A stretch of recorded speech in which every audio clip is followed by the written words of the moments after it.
We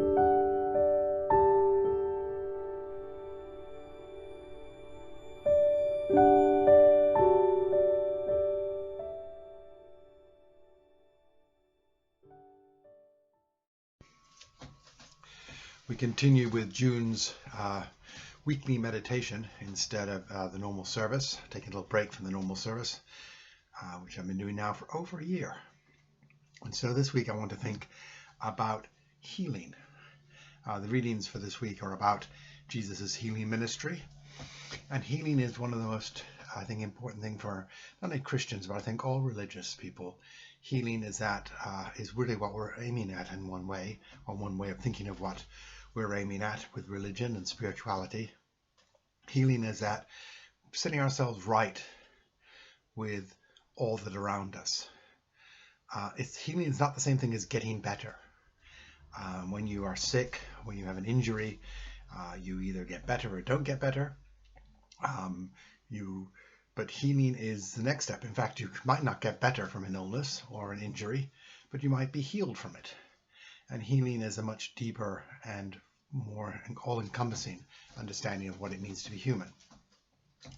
And it says that it really is about a right relationship with our bodies, who we are, both physically, mentally, and spiritually.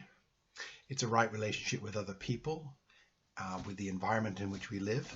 And in today's world, as we think about such terrible things as climate change and how that's affecting us, with the widest environment in which we're living in.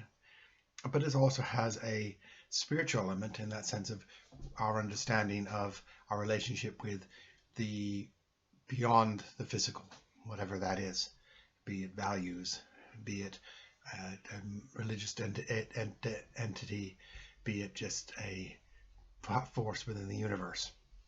For Christians, of course, that spiritual element we call God, and we understand he's uniquely revealed in Jesus.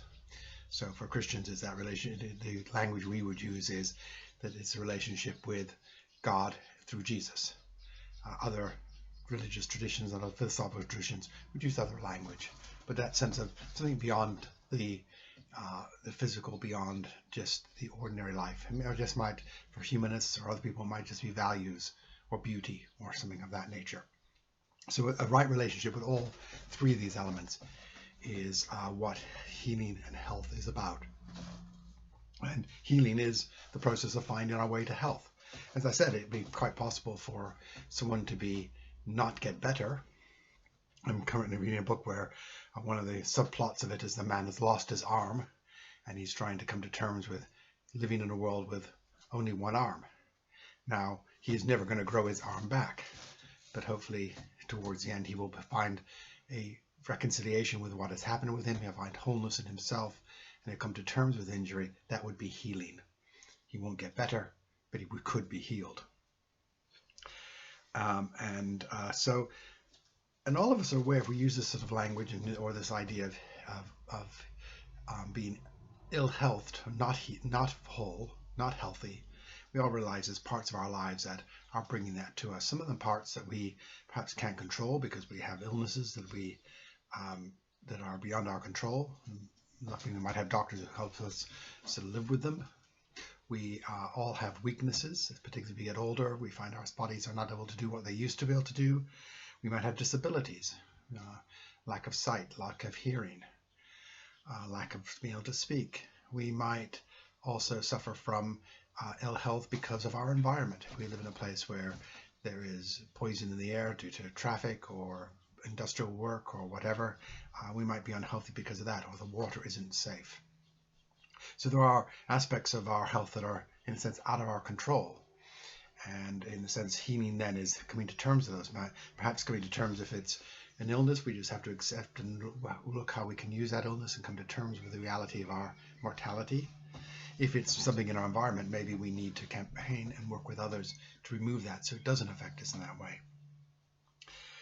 But there are also other aspects of our life, so in relationships with other people, where we have anger and hatred and resentment and all sorts of elements about other people, which can not only affect our relationship with them, but can also affect our lives. Recently, I had an event in my own life with someone who I had been very angry with. I thought I had come to terms with that. I thought I'd moved beyond it, and something happened and it triggered it all over again, and I realized just how deep that anger still was there. So that anger was there, and I have to believe in some ways it's having a negative effect on my life. Now, not all anger is bad. It is good.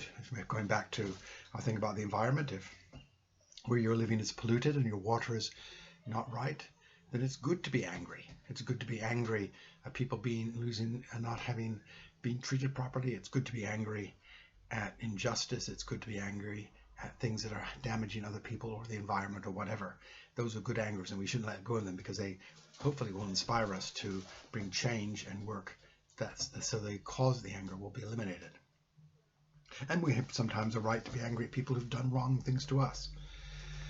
But the great danger is, of course, that anger will affect negatively our own life, and perhaps we need to come to terms with it, not perhaps to forgive for other people's sins, but to forgive so we can live a healthier life. And of course, then there are times we need to overcome anger in order to bring peace and reconciliation to a situation. And also there are times when our relationship with God, or the divine, or whatever we want to call it, is also out of kilter. So for today's exercise, what I'd like to suggest is first do what we do to start always. Center yourself, listen to your breathing, get yourself comfortable, make somewhere you're not going to be disturbed, all the things we've talked about in previous offerings. But this time, once you've got yourself in that place of calmness, think about, you might want to do this before you do it, or during the time, it's whichever works best for you. Think of one area in your life that's in need of healing. And I really would urge you to go for something small, tiny.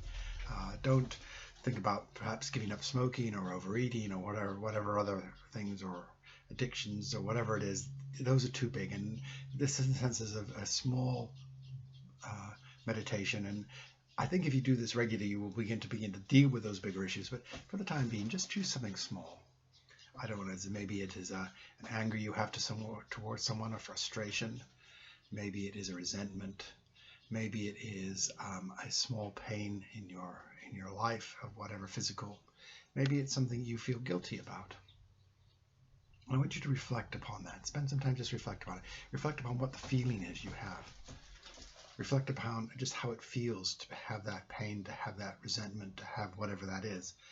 And then begin to think about reflect on how that, take some time to think about how that is affecting your life.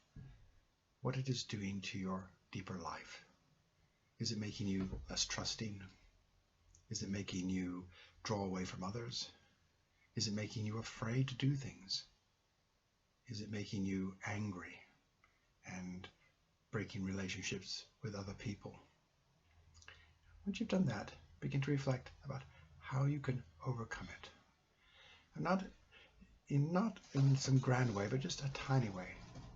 Maybe it's saying, I forgive you if it's an anger.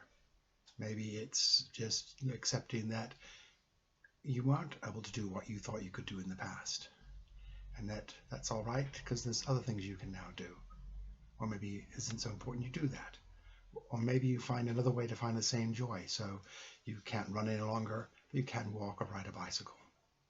Find how you can find that, whatever it is that's holding you back, how you can find that into a different way. Or maybe just ask for acceptance of where you are. This should take about 10 minutes, no longer. And maybe you want to do it 2 or 3 times on the same thing and just grow into the deepening of your thoughts about that area. Experience, not only of mine but of other people's, an exercise like this does bring some level of healing. If we choose something small, it will be a small healing. But that's all right. Because once we begin to understand how healing works in our lives, we can begin to apply it in all sorts of areas, and hopefully to larger areas over a longer time. Obviously, the greater the healing needed, the longer it will take for that healing to take place.